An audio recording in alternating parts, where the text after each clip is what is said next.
Yorana, vendredi 13 juin. Allez, c'est un week-end d'information qui démarre sur TNTV. Voici les titres de votre journal.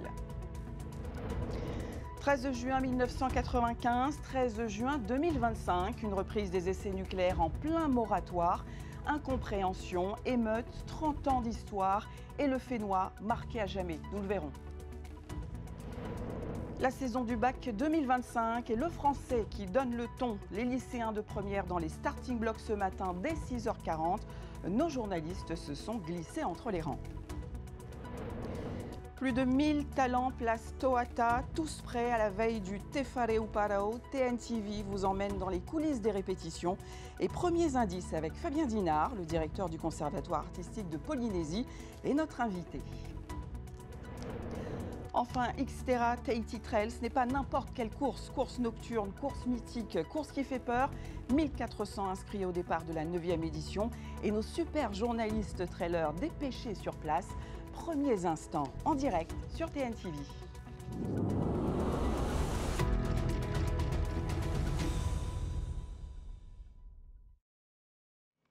C'était donc, il y a 30 ans, jour pour jour, le 13 juin 1995. Jacques Chirac annonçait la reprise des essais nucléaires en Polynésie. Objectif, renforcer la sécurité nucléaire française. Au total, 6 tirs qui ont provoqué incompréhension et émeute. Retour sur ce pan d'histoire avec Laure Philibert et Mata Iorei. J'ai pris la décision parce que je la considérais nécessaire aux intérêts supérieurs de notre nation, d'autoriser la fin de cette campagne d'essai, et cette décision est naturellement irrévocable. Cette annonce, un mois après l'élection de Jacques Chirac à la présidence de la République, marque la fin du moratoire de 3 ans sur les essais et l'ouverture d'une ultime campagne dans le Pacifique. 6 tirs en l'espace de 5 mois à Moruroa et Fangataufa. Marqués par 30 années d'expérimentation, les Polynésiens s'élèvent face à une décision unilatérale. Tout le monde est contre la bombe, on peut pas dire qu'on est... Moi je suis contre. Des manifestations qui prennent un caractère international puisque le 6 août 1985, le traité de Rarotonga aux îles Cook avait fait du Pacifique une zone dénucléarisée. Plusieurs ONG, dont Greenpeace, s'opposent à la reprise des essais. Le Rainbow Warrior 2 accoste à Papeete et fait route vers les Tuamotu. Le 5 septembre 1995, le premier tir d'une puissance équivalente à 8000 tonnes de TNT est tiré. 2, 1, et le lendemain, une vague d'émeutes provoque d'importants dégâts dans la zone urbaine de Tahiti. Le 27 janvier 1996, la France conduit son dernier essai. Le chef de l'État annonce la fermeture du centre d'expérimentation du Pacifique. Aujourd'hui, j'ai le sentiment d'avoir accompli l'un des premiers devoirs de ma charge, en donnant à la France, pour les décennies qui viennent, les moyens de son indépendance et de sa sécurité. Depuis, la question des conséquences sanitaires et environnementales de ces essais est devenue majeure en Polynésie. Pendant 30 ans, nous avons menti à cette population que les essais étaient propres. Moi, j'ai cru les engagements pris par les 2 présidents de la République avec qui je me suis entretenu sur ces questions. L'histoire de ces 193 essais et de leurs répercussions s'écrit toujours. La députée Meriana Redarbelo s'apprête à publier un rapport sur la politique française d'expérimentation nucléaire. Voilà un jugement qui redonne espoir aux héritiers. L'affaire Actéon, et c'est cet atoll qui appartenait à l'Église catholique et non aux familles. Nous vous en parlions hier. Le tribunal a dit non. Après plus d'un demi-siècle, les ayants droit se disent soulagés. Athéna Milcam, Jeanne Tinoroy. Astrid Brander-Hoffmann est la petite fille de Michel Brander, l'un des associés de la SCI Tematangui, une des 2 sociétés civiles immobilières à qui la Polynésie française avait cédé, il y a plus d'un demi-siècle, les atolls des îles Actéon. Dissoute mais jamais liquidée, ces SCI restaient juridiquement en suspens. La décision rendue par le tribunal foncier déboute le Kamika de sa demande de reconnaissance de propriété par usucapion. Pour les familles concernées, c'est une avancée majeure. Je suis reconnaissante pour tous ceux qui ont eu le courage de se lever pour nous défendre. Mais ça ne veut pas dire que c'est gagné. C'est juste, la porte est juste entrouverte, mais c'est déjà un grand pas. Et ce qui m'inquiète aussi, c'est qu'est-ce qui va devenir de ces îles-là. C'est dommage parce que le Kamika aurait pu continuer dans son action, c'est-à-dire de continuer à accompagner les Pomotou, quitte à percevoir une indemnité, ce qui serait tout à fait juste. Mais là, ils ont poussé peut-être le bouchon un peu trop loin. Voilà, je suis aussi un peu inquiète du devenir de ces îles. Un pas en avant, mais un avenir encore incertain. Pour que les ayants droit puissent revendiquer leur héritage, il leur faudra prouver leur filiation et récupérer les parts sociales de leurs ascendants. Et surtout, savoir si le Kamika compte faire appel. Au centre de l'affaire, le père Joël Oméran, ancien vicaire général de Papeete, cité dans la procédure comme Monseigneur Hubert Copenrath, aujourd'hui décédé. Le père Joël Oméran est intervenu. Pourquoi? Parce qu'il était le gestionnaire pour le compte du Kamika aux îles Actéons, pour valoriser les îles Actéons. Au tribunal foncier, ils ne sont pas du tout accusés, ils n'ont rien revendiqué.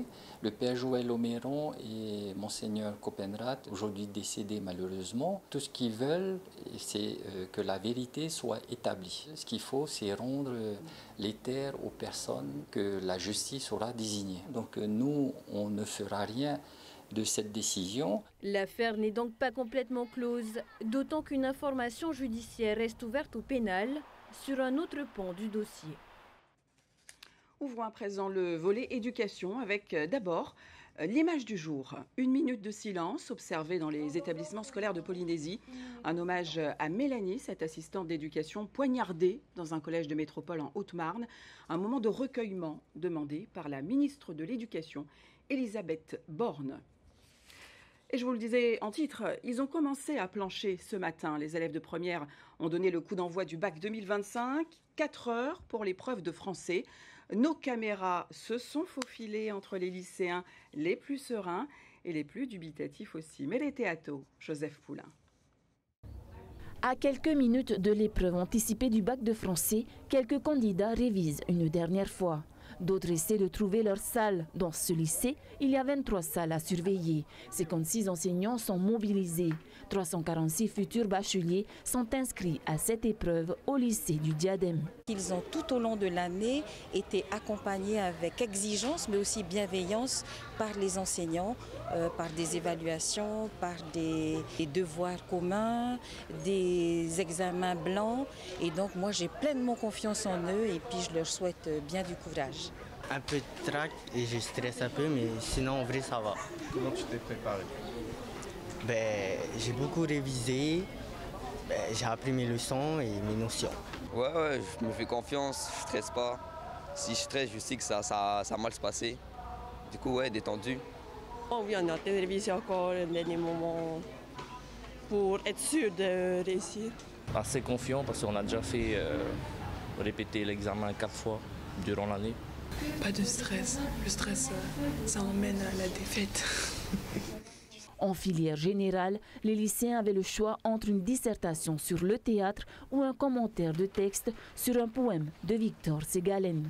Beaucoup avaient choisi avant même de lire le sujet et n'ont pas hésité. Non, commentaire de texte. Pourquoi tu choisis le commentaire? Parce que je suis plus à l'aise avec ça que la contraction et l'essai. Littérature d'idées ou roman? Ouais, j'ai choisi la dissertation. Je trouve que c'est plus facile que le commentaire. Tu vises quelle note? Un 13. C'est déjà mieux. Déjà la moyenne, ce serait pas mal. Après, on verra ce que ça va donner. Je vais donner mon max. Certains élèves n'étaient pas scolarisés dans ce lycée cette année, comme Touareva, inscrit au CNED. J'ai bien mangé ce matin. J'ai pris un petit truc énergisant pour me réveiller un peu. J'ai eu une amie, prof de français. Du coup, elle m'a fait des entraînements à la maison, chez elle. Je me suis entraîné, j'ai fait des commentaires. Prochaine étape, l'épreuve orale. Elle aura lieu, selon les élèves, entre le 30 juin et le 4 juillet. C'est donc reparti pour les révisions. L'environnement et cette page de l'UNOC qui se referme après 5 jours de sommet. Une image à venir, celle du Taora, requin-marteau, animal totem fabriqué par la Mokaran Protection Society. C'était la mascotte du stand polynésien. Départ pour le Seaquarium du Gros-du-Roi dans le sud de la France. et l'émotion de Jean-Marie Jandel, président de l'association. Écoutez. On a rempli la mission, et puis maintenant, cette mission, c'est le Taoura qui va la reprendre au sein du Siquarium. Nous, on va pouvoir souffler, on va rentrer chez nous. On a 24 heures d'avion qui nous attend, et puis plein de choses. Donc l'aventure continue pour le Taoura, l'aventure continue pour le grand requin marteau, et l'aventure continue pour tous les requins en général. C'est notre combat, on ne perd pas la vision, la volonté, le combat qu'on mène. Hein, c'est une page qui se tourne, on est triste parce qu'on a passé vraiment un très bon moment à l'UNOC. Mais voilà, maintenant c'est une nouvelle phase qui commence. Et puis on a hâte de le retrouver peut-être, enfin normalement l'année prochaine. Hein, mais on a confiance. Oui, une confiance parce que le Fénois a supporté sa voix. Plusieurs projets innovants ont été valorisés par nos représentants. Exemple, le système SWAC, c'est cette climatisation par les eaux profondes de l'hôpital de Taoné, ou encore ces aires marines éducatives présentées par des étudiants de Bora Bora. Écoutez le bilan de Jean-François Benhamza, président de la commission économie du CESEC. Je crois que les prochaines étapes, ça va être de faire un peu de pédagogie, d'expliquer aux gens en Polynésie ce qu'on est venu faire ici, leur expliquer qu'en fait, finalement, ce qu'on est venu porter, c'est la voix de la Polynésie et que ça s'est plutôt bien passé et qu'on a plutôt été écoutés. Et puis expliquer à ceux qui n'ont pas compris ces histoires de zonage, c'est de leur expliquer à quoi ça correspond et que finalement, c'est ce qu'ils voulaient aussi. À la fin de ce sommet de l'UNOC à Nice avec des interventions signées Emma Arnaud pour TN-TV. Ils se préparent depuis des mois, ils sont âgés de 4 à 80 ans. Ils seront les talents 2025 du Gala des arts traditionnels du Te Whare Parao. Image des répétitions, il y a quelques jours, un gala, place Toata, demain à 17h30. Yaorana, Fabien Dinard, qui mieux que vous peut en parler? Vous êtes le directeur du Conservatoire artistique de la Polynésie. Merci d'être avec nous ce soir. Alors, plus de 1000 élèves sur scène. Est-ce qu'on peut dire que c'est du jamais vu, Fabien Dinard, avec des talents de tous les âges qui viennent du Conservatoire, mais pas seulement? Yaorana. Oui, c'est pas que c'est du jamais vu. Le conservatoire, c'est à peu près 2400 élèves.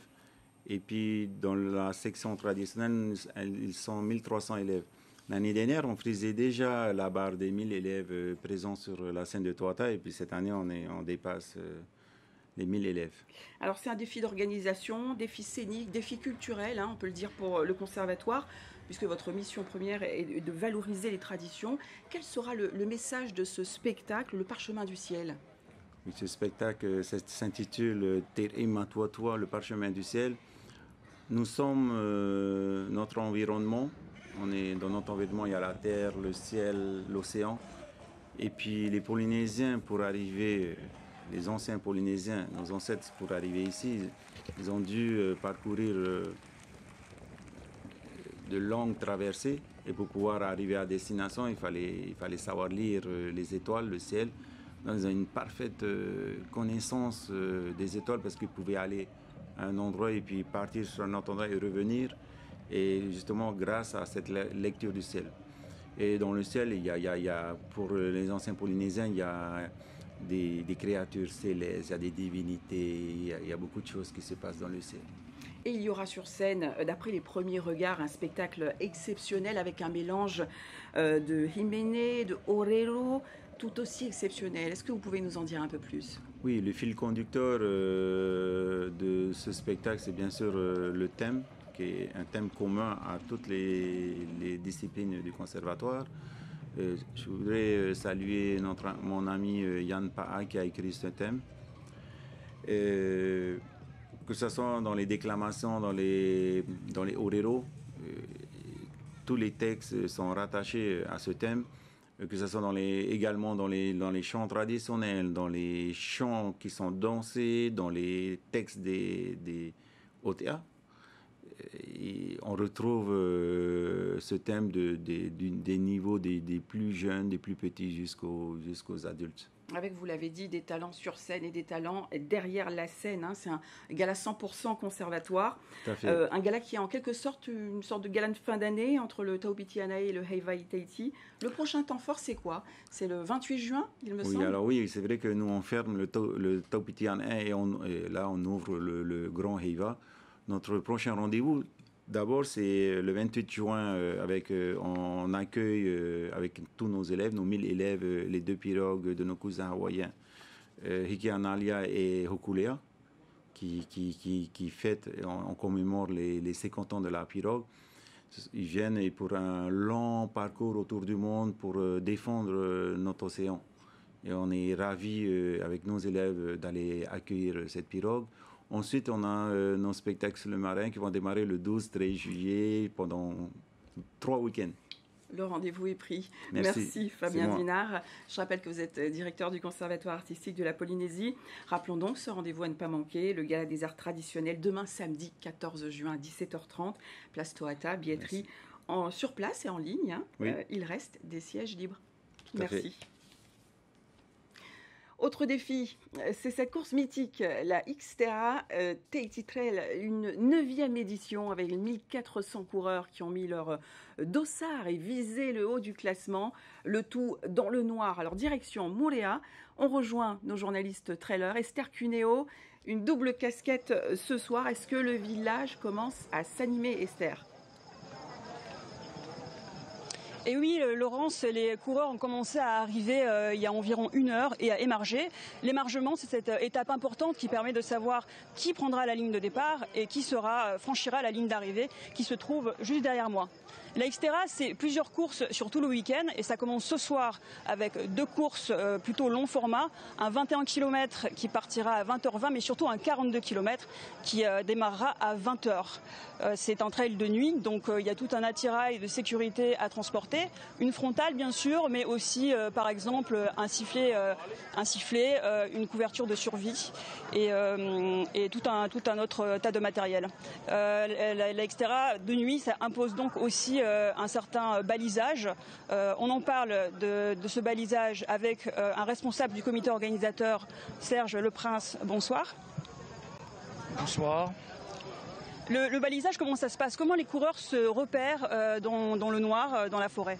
Dans le noir, on a placé des flèches qui sont fluorescentes. Et avec la torche, ils peuvent facilement voir le parcours, en sachant que pour le 42, elles sont rouges, et pour le 21, elles sont jaunes. Comme ça, ils ne peuvent pas mélanger les parcours. C'est quoi le cut-off pour les 2 courses? Combien de temps les coureurs ont pour faire cette course? Alors là, nous avons été très larges. Nous avons décidé que tout le monde, ce sera le cut-off pour 8h du matin, demain. Donc c'est assez large. Très, très large. Et dernière chose, les moyens de sécurité, c'est quelque chose qui est important parce qu'il y a plus de 700 coureurs qui vont s'élancer dans la nuit noire. Quels sont les moyens de sécurité qui ont été mis en place pour faire en sorte que tout se passe bien? Nous avons pris les services d'Europe Assistance.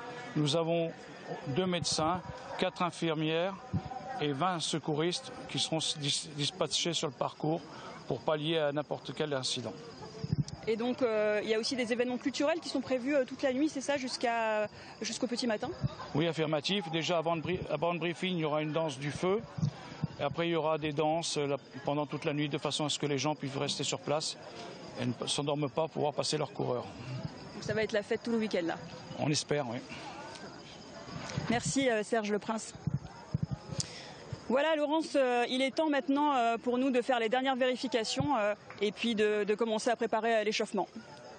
Merci Esther Cuneo et bon courage Esther Cuneo depuis Moorea avec Yann Roy et Oriano Tefao. TNTV sera donc bien représenté. Alors eux aussi s'apprêtent à vivre un défi sportif de taille. Les rameurs de la Vodafone Channel Race Tahiti, départ de la course reine demain matin 9h à Taoné. Vous voyez la pesée des vagues qui a démarré ce matin. Plus d'une centaine d'embarcations pour cette 6e édition et plusieurs courses, 13 km, 30 et même 60 km. Absence à noter de 2 écuries cette année, EDTVA et Team Air Tahiti seront présentes. En revanche, Shelva et la Team OPT, course à suivre demain à 8h45 en direct et en exclusivité, bien sûr, sur TNTV. Mais avant, votre programme 19h05, Taatoumou qui poursuit sa série de portraits de tatoueurs avec Manoutea. 19h30, votre série Underground. 20h20, un Mask Singer spécial karaoké. Très bon début de week-end sur TNTV. Merci de votre fidélité. À demain. Retrouvez ce journal en replay sur notre site internet et notre application mobile TNTV.